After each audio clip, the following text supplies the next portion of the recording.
Let me start by saying Yakuza is probably my favorite franchise, and Yakuza 0 is one of the best. The only reason I put the time into completing this game in the first place is because I love the franchise so much. That being said, I'm going to be complaining a lot. Parts of this game don't hold up as well, and other parts are outright terrible. But then again, this was the first Yakuza on PS4. You have to remember it came out in 2015. If you're looking for a good place to start, I would say 0 is one of the best points of entry. The story is incredible, it has some of the funniest moments of the series, and it's just a fun time overall, as long as you play it casually. You should not try and complete it. If I had known how terrible completion was for this game, I probably wouldn't have started. So if you haven't played this game and are on the fence about it, let me just say I highly recommend this game. Play through at your own pace, do some of the side stories, just not all of them, you'll see why later, play some of the mini games, and have fun. Just don't try and complete it. This is one of the best, if not the best Yakuza story. It takes place before Yakuza 1, obviously, and you play as Kazuma Kiryu and Goro Majima.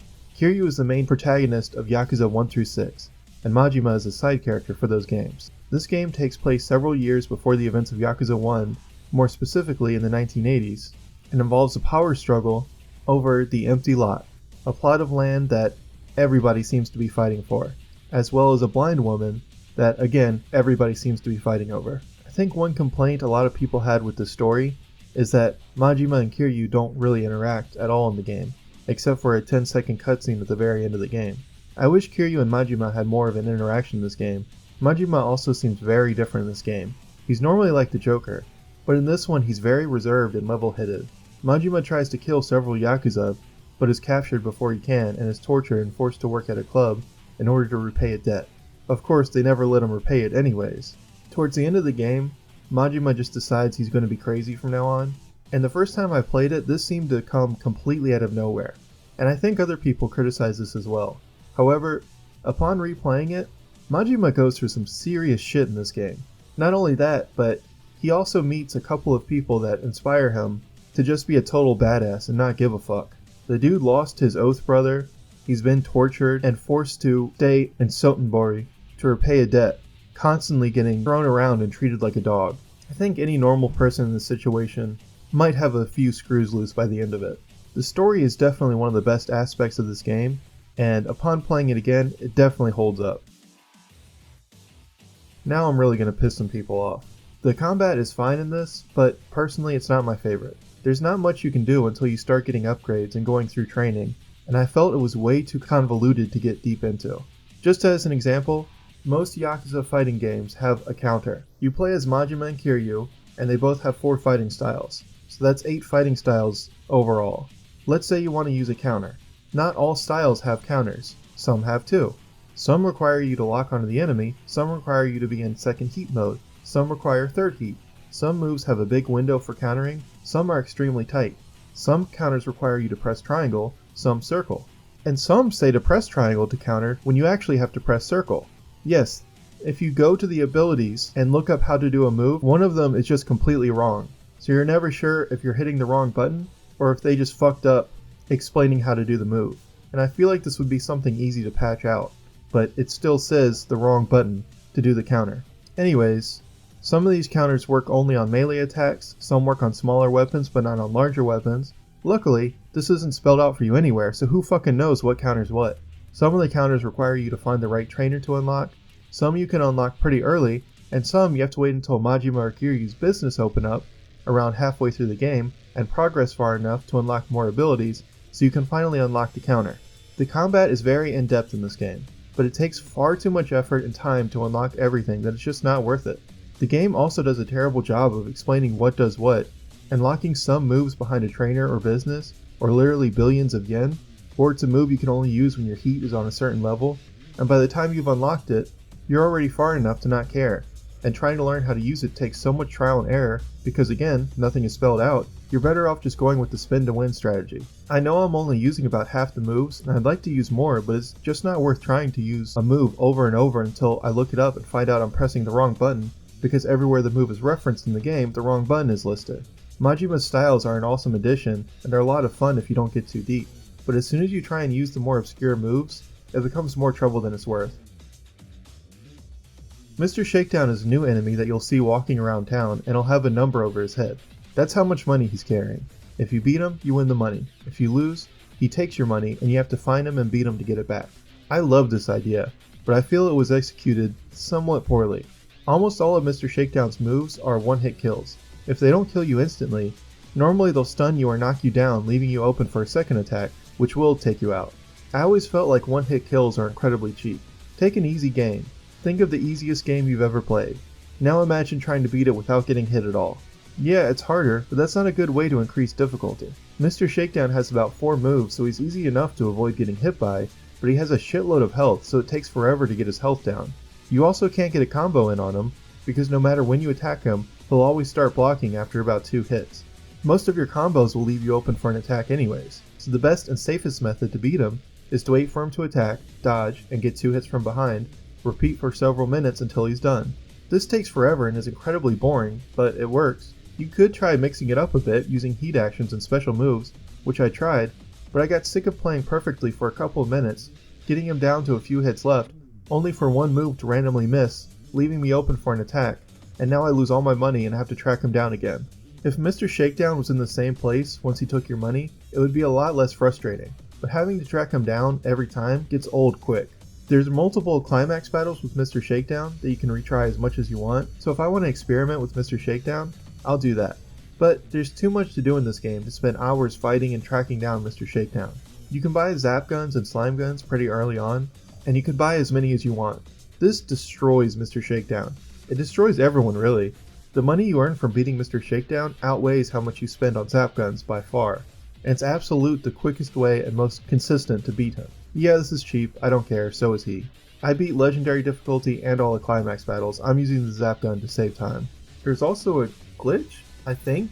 It breaks the game, so I'm guessing it's a glitch. You get an upgrade for Kiryu called Mr. Shakedown Deep Pockets. Whenever you beat Mr. Shakedown, this upgrade gives you 1.5 times whatever he was carrying.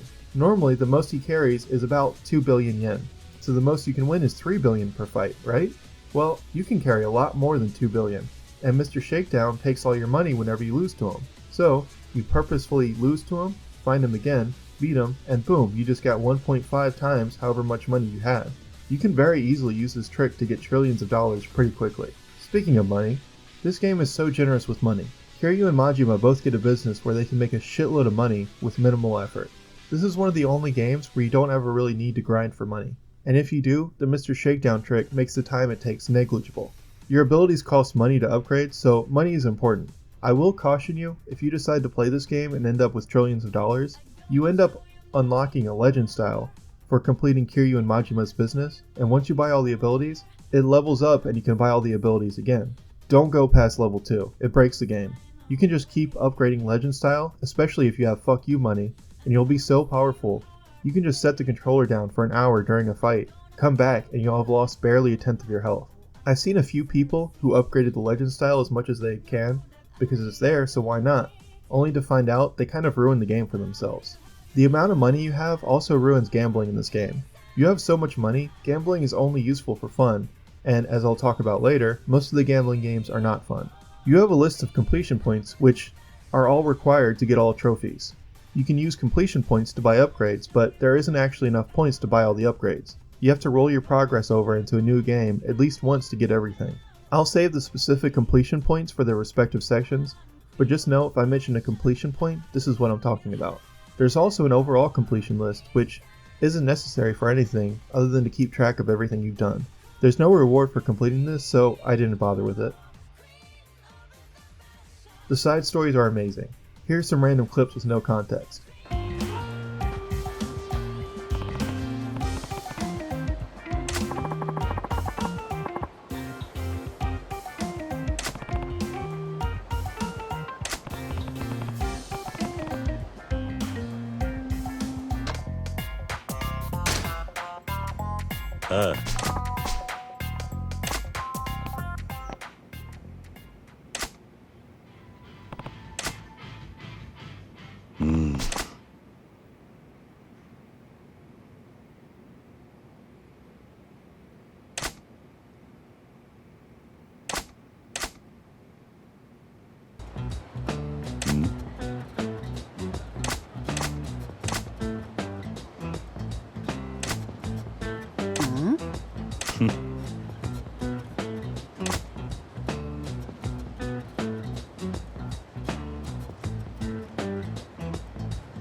何? Okay. Hey, man. For the most part, these are quick and easy. The only obnoxious ones are tied to Telephone Club, which I'll get into. Some are as easy as talking to someone for the first time to start a friendship, and others require a little bit of running around to finish. Some of the future characters in later games get stories in this one, including Ryuji and Shinji, which was a nice touch. Anyone who's played these games knows the final sub-story is fighting Amon, the ultimate challenge. For Kiryu, he's very hard. The battle ends with a helicopter flying overhead, dropping invincibility potions. You have to get the potion before him to do damage. Kind of a gimmick. Majima's fight? Truly difficult. The hardest challenge in the game.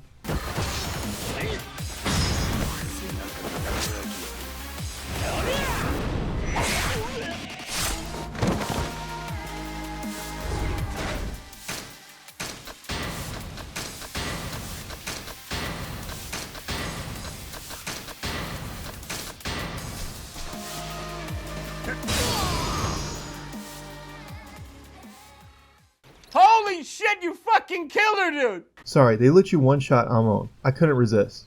Anyways, one really frustrating about the side stories is none of them are marked until you start them. There's 100 side stories, so they're easy to run into, which is not a good thing. I can't tell you how many times I was running somewhere to do something when the control gets jerked away from me so someone can tell me how they need help with whatever bullshit they got going on. Also, there's 100 side stories, so they're easy to miss, which is also not a good thing. I don't know how anyone would have found all of these without a walkthrough. Remember the Shinji side story I just mentioned? It's one of the last side stories that opens up and it's extremely easy to miss. Part of the reason I wanted to go back and complete this game is because I saw so many clips from this game of things I didn't even know were in the game. Zero has some of the best side stories, but I'm sure a lot of these got missed, either from the player not finding, or got annoyed they had to stop what they were doing to start a side story, so they just never bothered with it. Starting in Chapter 4, Majima meets a weapons dealer at Dragon and Tiger. You can buy weapons or craft them using equipment parts. The equipment recipes and parts are unlocked by sending agents out with money to search for weapons. They'll return after a few minutes of real time and return random parts and equipment based on a list of possible returns. You can also decrease the wait time by giving them more money. Save yourself some time and use a walkthrough for this. There's hundreds of weapons and gear. Thankfully, you're not required to collect all of it. There were some parts that were really hard to find because I had too much luck. There's gear you can wear that gives you better odds for your return on equipment, but certain parts just won't show up if you have it on. I appreciate how much options they gave you, but it felt like way too much. The gear is all so similar. You'll only use maybe 20 gear items. Weapons only give you about 20 hits on average, so no matter how good a weapon is, it won't last long, unless you want to keep repairing weapons, which gets costly. You're not going to use weapons too often. Other than the tournaments and zap guns, I hardly ever used weapons. However, the equipment search was still a cool addition to the game. Kiryu and Majima have businesses to manage. Kiryu manages a real estate business and Majima a cabaret club. The real estate involves buying properties around Kamurocho to own a percentage of each area. Once you get high enough in an area, you fight with one of the 5 billionaires of that area. The first time you encounter them, they warn you to back off. The second time, they challenge you to a random minigame battle. Win, you get an extra 10% of the area, lose, and you lose 10%. You can still get 100% even if you lose, it just takes longer. The final time you encounter them, it's a fight, and if you win, you've completed that area. You invest money into your properties, which causes their percentage to go up. However, this gets extremely slow later on. You can only invest after collecting money from the area, and collecting money can take several minutes of real-world time. One of the completion points was for getting all your properties to S rank, which is one of the last things I finished because of how many times you have to upgrade some of the final properties. A complaint I have, well, that most people have, about the business, is when you encounter the billionaires for the 10% battle, it'll either be extremely easy or almost impossible. You have to beat one of these guys at Outrun, which requires you to get a high score that's extremely difficult to get. One, you have to beat a Disco, and he can either be extremely difficult or just hard. I played almost perfectly and lost, so I reloaded my save, made a few mistakes at the beginning, and played much worse and somehow won. I think there's some rubber banding to do with this, but I'd rather a consistent challenge. You can earn employees through friendships and side stories, which makes it go easier. Majima's Cabaret Club is way better than Kiryu's business. Cabaret Club was one of the most fun parts of the game. It's incredibly addicting and I constantly want to keep going. You start with one platinum hostess and can recruit more either through side stories, spending completion points, or finding them on the street. You match a girl up with a customer and basically manage everything from overhead. There's a lot more to it than that, but it goes very similar to Kiryu's. You try and take over each area by winning over customers and buying businesses, and once you get enough fans, you can battle the person in charge of that area for control. My only complaint with this mode is the girls will ask for help. They'll give you a hand signal and you're supposed to know what that means. This takes some memorization, but once you get it, it's easy. I don't know if it's ever explained to you what all the hand signals mean, but I don't remember seeing it anywhere. They're kind of self-explanatory once you get a feel for it. You just have to do a little trial and error. You get platinum hostesses as you play along, and you sit with them as if you're a customer to train them, which helps levels them up. You also take the girls out on dates for one of the training sessions, and here it'll have a preset minigame you have to play them in. Just know if it's darts or billiards, you're going to lose. For some reason, they're just pros at this. I'm not sure why they're working as hostesses when their true passion is darts and billiards. Each girl has 6 training sessions and they all end in a side story. The training sessions were pretty boring. I used a guide to slog through them. You can also only do 1 training session before opening for business. More than likely, you'll have completed the business and still have more training sessions because of how many there are. Kiryu and Majima both have 5 people they have to face. Each fighting style has abilities that are blocked off. You unlock them for beating one of the 5 business rivals. Once you finish the business, you unlock the legend fighting style. This is a cool idea, but I think it was a mistake to lock so much of the fighting styles behind an entire chunk of side content. By the time you've unlocked everything, you don't really need it. It almost feels like they didn't want you to unlock everything because you can get extremely overpowered. But hey, look at these bitchin' gold statues you can unlock.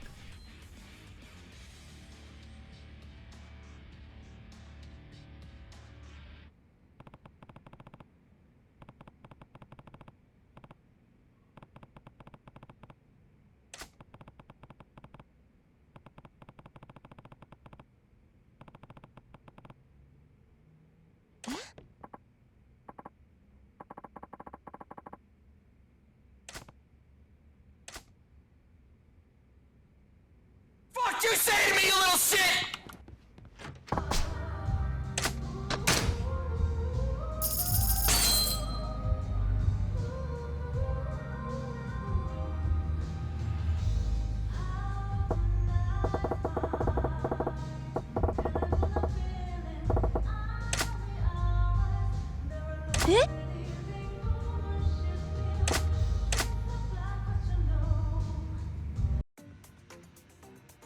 Ryu ga Gotoku, or RGG, is the company that makes these games, but really they should rename themselves to RNG. There is so much RNG to the minigames, and it is not handled well at all. Most of the frustration in this game is caused by RNG. Gambling games should have RNG, of course, but RGG doesn't understand how gambling works. There's difficulty levels to most of the games, but a harder difficulty just makes it impossible to win. In poker, harder difficulties make you much less likely to get anything at all. You'll know if you have a winning hand right away, because one person will always fold right away. That way you'll win less money. And you can't really bluff your way into winning. If you try and make other people fold, they'll just call your bluff over and over again. So because you can't bluff, your only option is to wait for a winning hand. And on harder difficulties, that seldom happens. That's not how you make a game like this harder.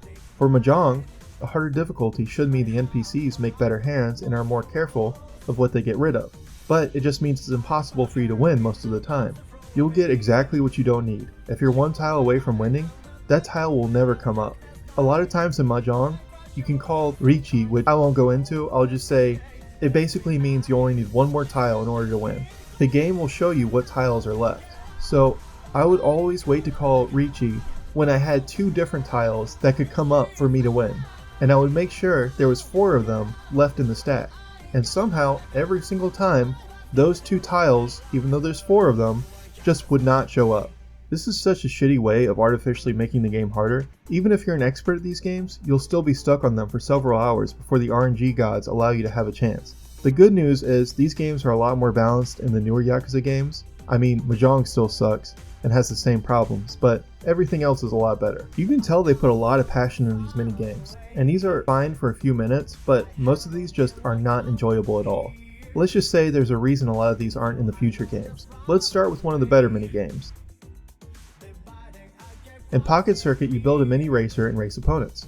Your only role once the race starts is to mash buttons if your racer is falling off. He fell off. He really did fall off. And boost. I'll save you some trouble. Don't boost. Ever. You don't need it for any of the races, and most of the time, it just sends you flying off the track. The only frustrating thing about this is there's a lot of trial and error to get the right setup to win a race. This isn't so bad, there's also RNG associated with whether or not you fall off.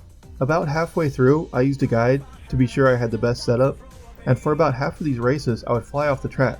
I wouldn't change anything because I knew my setup was correct. Then when I tried again, I would win no problem.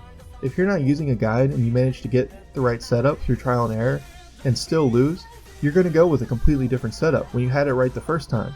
RNG just decided to fuck you. Aside from that, there's a whole side story attached to this tournament, which is good. I don't really remember any of it, but it's there. This is the worst one. I hate this. I hate it so much. It's funny the first time, but after that, it just sucks. The way this works is you rotate the right stick to charge a beam and release it to select the right response. And yes, it feels just as awkward as it sounds. Time isn't much of an issue, but sometimes it's actually impossible to hit the right response for almost 30 seconds. Every round is 3 responses followed by the woman describing her face, 3 responses she describes her body, 3 more and she agrees to go out with you. The parts where the caller describes her face, body, and agrees to go with you go on way too long, and it's exactly the same every single time. There's 7 girls you have to meet up with, and each is tied to a sub-story. These are actually decent sub-stories, it just sucks that they're tied to this shitty minigame. What's worse is because these are all tied to sub-stories, that means it's mandatory for completion. But even if you just want to do the final sub-story with Amon, you have to deal with this shit. There's only 7 girls, so after 7 rounds you're done, right? Nope, the girls repeat. So you'll get through an entire round of this horse shit, only to find out it's the same girl you've already gone out with before. The only way to distinguish which girl is which is by their voice. Most of these girls sound indistinguishable, especially if you don't speak Japanese. I'm pissed that this was in the game at all, but what's worse is that it's tied to sub-stories. Most Yakuza games I'll recommend to do all the side stories, some of the mini games, and do the story.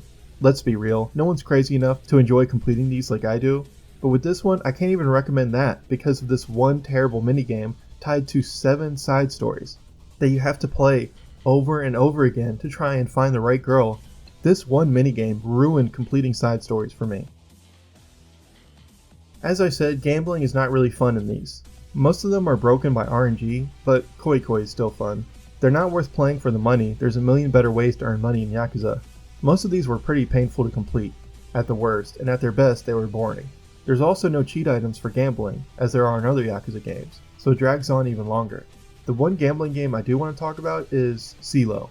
CeeLo is the worst gambling game, and no, it doesn't have anything to do with CeeLo Green. It's more like CeeLo Dark. I'm not even going to waste my time explaining how this game works. You press X, or A if you're on Xbox, that's it. The only choice you have is how much you want to bet. Although it doesn't matter how much you want to bet, you can still lose everything you earned in one turn when you're the banker, and you can triple your bet by only rolling once instead of 3 times, which doesn't make much of a difference. Other than that, just press X, over and over and over, and then wait. Like I said, you can lose a shitload of money. Everyone has to have a chance as the banker, so if you're not the banker first up, your best bet is to just quit out and start over. There's no point earning 5,000 tags over 3 rounds just to lose 10,000 in one turn. This is such a slow game too. Like I said, everyone rolls 3 times and it's slow as shit. Most of the time, half the rolls don't matter, but you still need to sit and watch them roll. You can only quit out while you place a bet, so if you have a bad roll, you should probably start over since wins are only calculated once you stop playing, and including a retry option is just way too advanced for the PS4, so you just have to sit and wait for everyone to finish rolling. This is the only game that is truly 110% just RNG. This should not have been in the game at all, or if it was, they should have refined it more. Welcome to the worst part of any Yakuza game. Remember how I said Telephone Club was the worst minigame? Fuck that, it's Catfight. I can't show much of this. Seriously, this is basically softcore girl on girl, and at first I thought it was kind of funny, but the more I played it, it just seems trashy. Aside from that, this game is a 3-round tournament where you pick between 8 fighters. To fight, you pick between rock, paper, and scissors, and whoever wins the exchange does an attack. If it's a tie, it's a button mash to see who attacks. Which brings me to my first issue. Mashing doesn't work. It doesn't do shit. Seriously, sometimes you're winning the button mash only for the other fighter to just all of a sudden win. People have modded the game and used turbo controllers, and most of the encounters where you button mash are just impossible to win. Fun. It's one thing to have some encounters unwinnable, but it's another entirely to tell the player to mash X when they have no chance of winning. All the girls have different abilities, and one of the abilities is comeback. This allows the fighter to get up after being defeated and just decide, No, I win actually. You're the one who loses. Let me tell you, nothing is more satisfying than getting to the final round of the tournament after several failed attempts. You finally win the last battle, and the AI just decides to get back up and knock you out. So great. Thank you, RGG. There's a trophy attached to winning 10 tournaments. Yeah, a trophy. They were real proud of this pile of shit. Nothing is harder or more frustrating. After completing most of the Yakuza games, this is far and away the most miserable waste of time. I hope whoever designed the specific minigame no longer works on these games. I had a lot of time to look up guides and forums while I was trying to get this trophy, and from all I read, there's no optimal strategy. Scratch that. All the strategies aren't sure of themselves. By that I mean, every guide would say something like, "This is what I did, but I'm not sure if it made it any easier." No one knows how this fucking game works. I picked Jennifer every time. People said to only pick Jennifer when she's in a good mood, based on scrolling flavor text at the bottom. There's only one text that specifically says she's in a good mood. The rest say shit like, her students saw her drink raw eggs, or the principal touched her butt. Okay, is that good? Does she like the principal? What information am I supposed to gather from that? Also, most of my wins came when Jennifer wasn't in a good mood anyways, so yeah, you can pretty much ignore the text. I always bet the minimum because the more you bet, the less likely you are to win. I wore financial luck items, and when picking rock paper scissors, I always picked the opposite of the opponent's weakest attack, and I switched to whatever I wanted to use at the last possible second. And yeah, I pretty much have no idea if any of that helped. This is without a doubt the lowest moment in any Yakuza game, and if I find out whose idea this was, I'm tiger dropping their bitch ass. Batting is not fun. I'll only be talking about Super Gold Rush mode because that's the only mode that's necessary. The way this works is you aim where you want to hit the ball with the left stick and swing at the right time to hit the money. It costs 5 million per play, and it takes several hits to even make your money back. One miss and you lose everything and have to start over. So how do you know when to swing? Good fucking question. There's slight visual cues like watching Kiryu's bat, watching his head, watching when he grips the bat, but I found all of these to be inconsistent. When he drops down you need to swing, but if you swing as soon as he starts to drop down it's a foul. So I started waiting until he completely dropped down, but that resulted in me swinging too late every few bats. I was eventually able to get the timing down, but kind of felt like playing a rhythm game with lag. Yeah, it's doable, but it just feels really off, and it's a timing you just have to get a feel for. Yakuza 5, which came out before this, also had a batting center. That was really good, so there's no excuse for how terrible this version is. The most frustrating part is that you have to sit through a loading screen, then it plays a cutscene, of course unskippable, of Kiryu getting ready to bat. You wait for the countdown and pitch, and if it's your first time, you're going to miss, which is an instant failure. So now you have to sit and watch Kiryu shake his head in disappointment before you're blessed with another loading screen because RGG is allergic to restart options, then it has to calculate how much money you lost before you get to start all over again. I think this is probably the slowest minigame, and you definitely feel that. This seemed to be the hardest part for most people to complete, and what caused the most frustration, but you know what? I saw the horrors of Catfight before doing this. My only advice for this one is don't try and brute force it. This minigame feels like it starts killing brain cells. Ready, set, go, go, go, lose brain cells, go, go, go! So if you start missing easy hits that you weren't missing before, take a break, do something else for a bit, run around town, and then come back to it. The fact that this minigame doesn't involve RNG makes it look like a masterpiece to me. Just don't make me play fucking Catfight again. The one word that strikes fear into every Yakuza player. Mahjong wasn't too bad, but I have to say this. People complain about Mahjong for two reasons. The first is that it's incredibly rigged. RGG thinks a harder difficulty means they need to make it actually impossible to get a winning hand.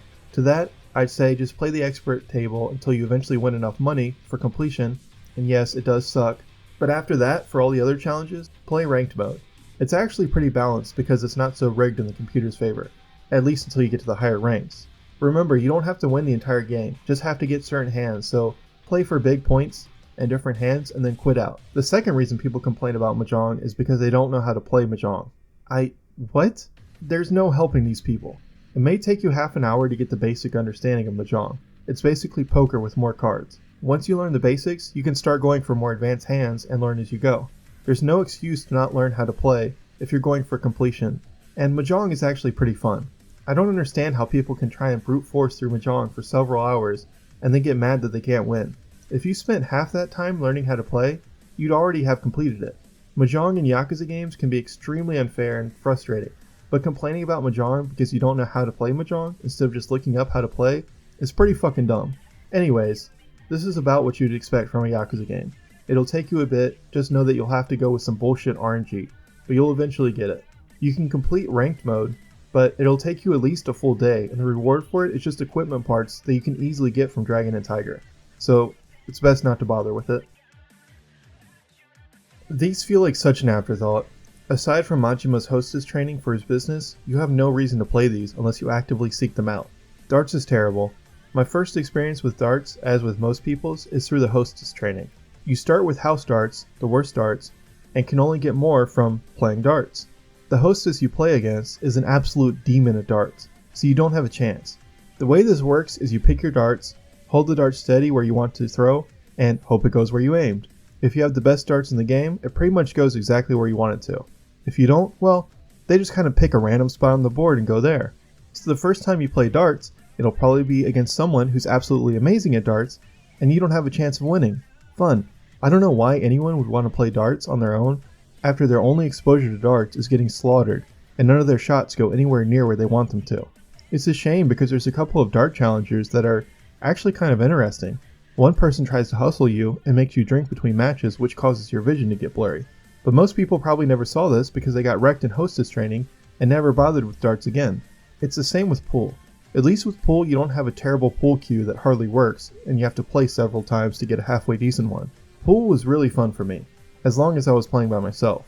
It was frustrating playing against the computer or the other hostesses, but this pool minigame is actually pretty fun and super satisfying hitting complicated shots. Again, it's just a shame your only exposure to this is against someone who's way better than you, which discourages you from playing it again. Disco!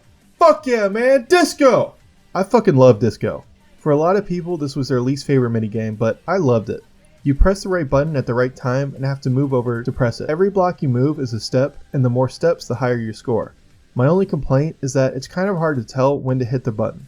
You hit it when the square closes, but if your timing is off, the square just disappears and doesn't give you any indication if you were too slow or too fast, which makes it hard to learn from. It also messes you up for the following notes as well. I think people who like this game are the ones who loved rhythm games. If you spent several hours playing through other rhythm games, you might like this. I thought it was really fun and I loved the music for this as well. This was one of the best parts of Zero for me.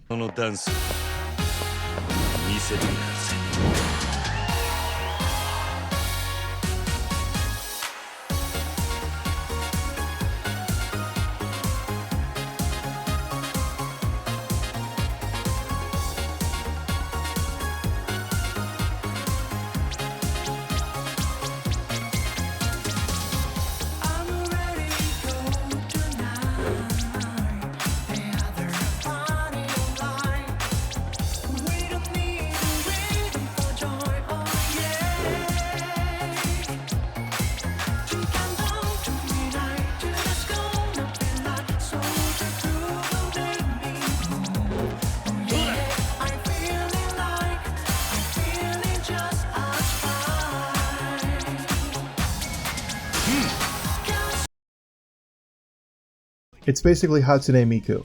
Again, I love this. The songs were great, the videos for these were funny, and the rhythm games for this were extremely simple yet extremely fun. Just hit the right button at the right time. Sometimes you have to hold it, sometimes you have to tap it. I don't think anyone will have a problem with this, unless you really don't like rhythm games. If you like them, you'll love this.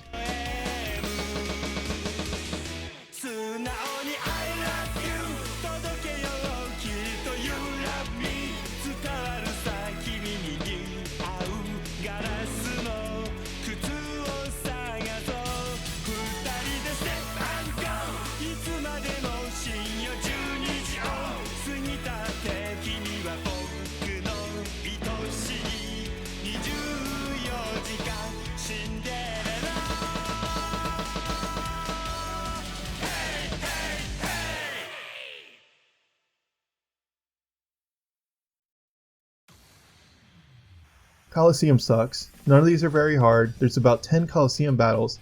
You start with 2 and unlock 2 more every time you level up. To level up, you just have to earn money in the Coliseum. A lot of money. Like you'll have to play through the same battles over and over to level up. The top level is rank S, which unlocks the final tournament. To do this from rank A, you need to make 500 million more yen in the Coliseum. The highest paying tournament you'll have pays out 9 million. That means you'll have to beat the same tournament 56 times in a row to level up to S. Wow, I bet the reward for beating that final tournament has to be pretty amazing, right? You get a street sign as Kiryu and a dragon tier as Majima, which you can get incredibly easily from Dragon and Tiger. Not only that, what broke me is healing between battles. There's one tournament mode called Abyssal Romp where you can knock people off the stage to win. However, you can also get knocked off, which is an instant loss. When you lose, it'll put you back out with 1 HP. This makes it extremely difficult to win for obvious reasons. If you get once, you have to start over. I say start over, not retry, because RGG is allergic to having a retry option. So you have to go through all the menus and loading screens to get another chance if you get hit once. Well, why can't you heal, you ask? Well, you can only carry so much healing items in your inventory, and if you run out, you have to leave the Coliseum area, which is another loading screen, and run to a store or restaurant to heal. Like I said, to level up from A to S is over 50 tournaments in a row. See why this is a bit shit? The only saving grace is that none of it is required for completion. You just have to get to rank B, win 50 tournaments, and get 30 wins in endless mode, which is pretty simple. Do not try and finish Coliseum. It is not worth it. This is another mode that feels like it wasn't playtested at all.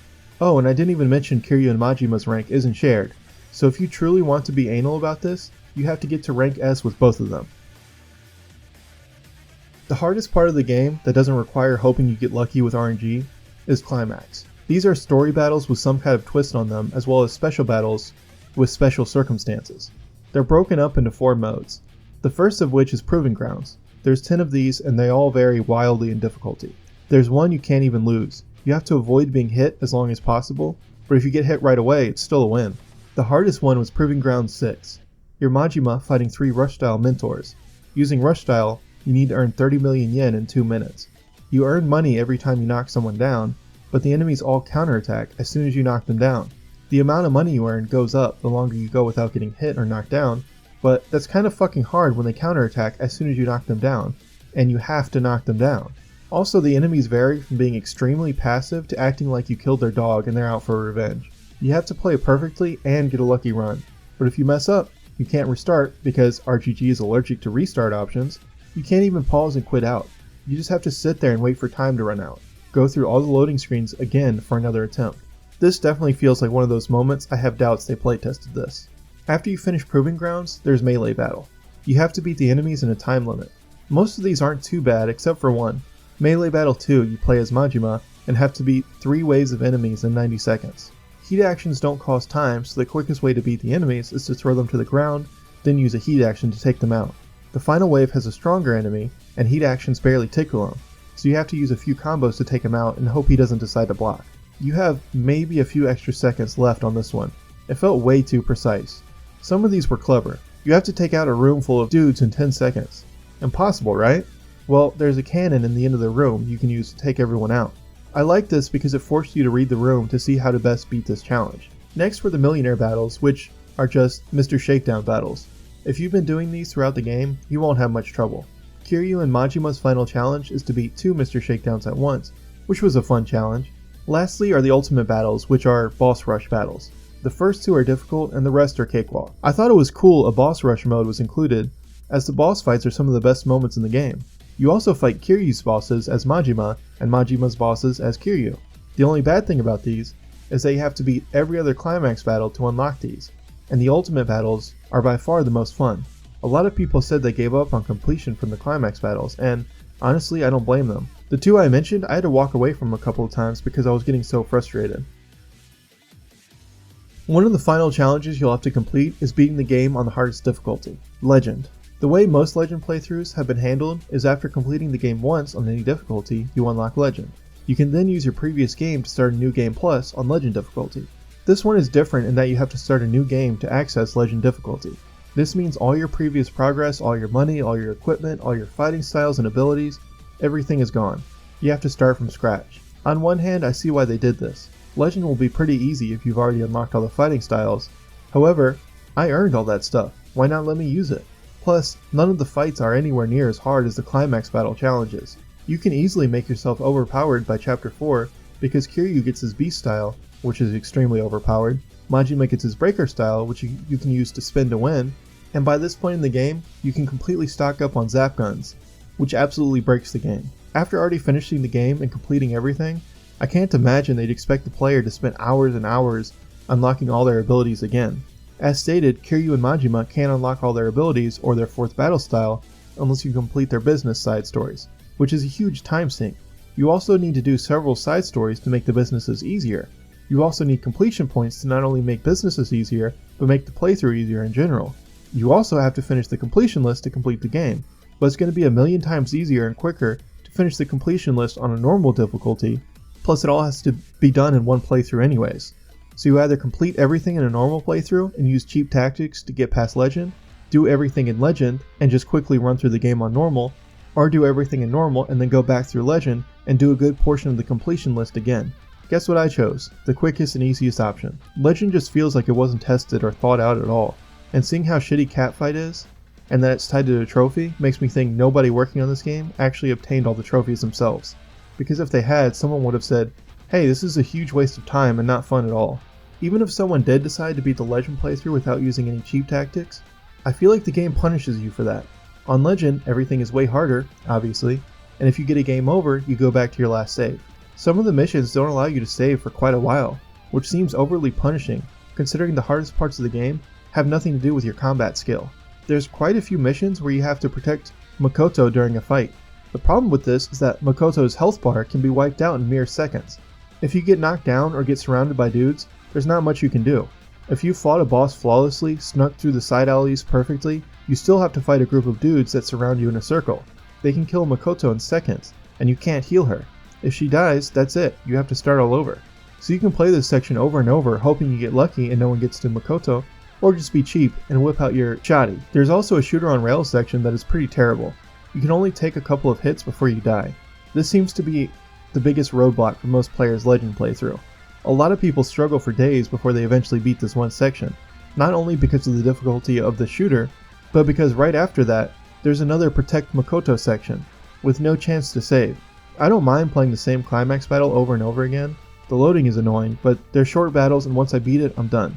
With Legend, I'm not playing the same sections over and over, wasting time on unskippable cutscenes and loading screens just for one more attempt at a difficult section.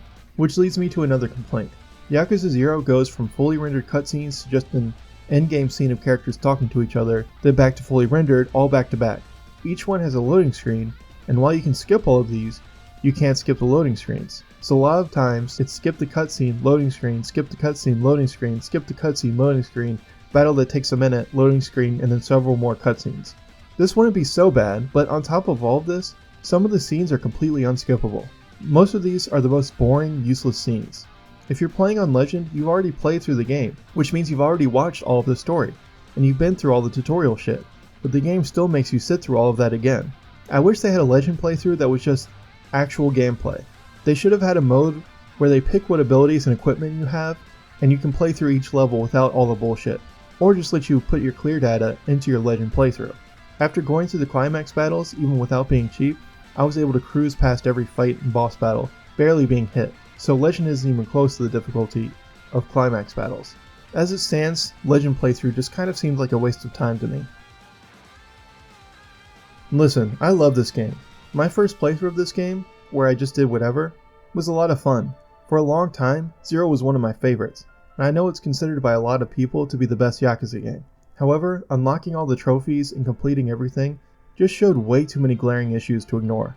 There's aspects of this game I'm positive no one involved with making this game has done themselves, and if they did and still kept it in the game, that's kind of worse. 0 has some of the best moments in the franchise, but as a whole, I think it has too many flaws to be considered one of the best, and it's definitely not the best Yakuza game. I think everyone should play this game and beat it, do some side content, have some fun with it, but no one should complete this game. It's far more frustrating than fun, and too many parts just aren't designed well at all. The RNG kills a lot of fun for me, and even some of the minigames without RNG aren't very fun. I think I had more fun than frustration with this game, but I definitely will look twice at what completing each game entails before I commit to something like this again. Anyways, that's about all my thoughts on this game. This took way too long to make. I've already completed Yakuza Kiwami, so that'll be up next. And yeah, okay, bye.